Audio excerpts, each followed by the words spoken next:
The UK Supreme Court recently ruled that trans women are not legally recognized as women under the Equality Act. The ruling defines woman and sex based on biological characteristics rather than gender identity. This decision could have significant implications for trans women's access to single-sex spaces and services. The case was brought by For Women Scotland, a campaign group advocating for sex-based rights, which challenged Scottish legislation requiring 50% of female representation on public boards. The Supreme Court unanimously voted that the terms woman and sex refer to biological sex rather than gender identity. The ruling has sparked strong reaction from different groups.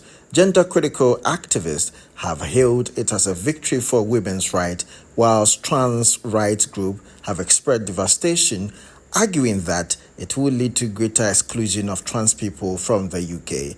The decision is expected to have nationwide implications affecting policies on single-sex services such as toilets and hospital wards to that regard.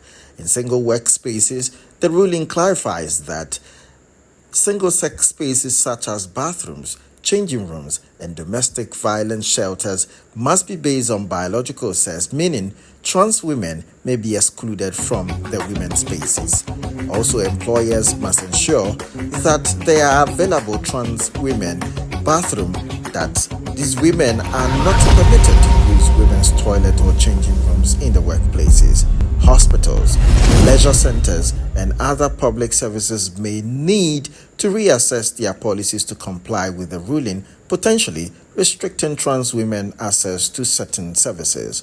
The ruling reinforces that gender recognition certificate, the GRCs, do not change a person's legal sex under the Equality Act, raising questions about the future of gender recognition laws. And in the sports arena, sporting bodies may need to rectify or redefine eligibility criteria for women's competition based on biological sex rather than gender identity.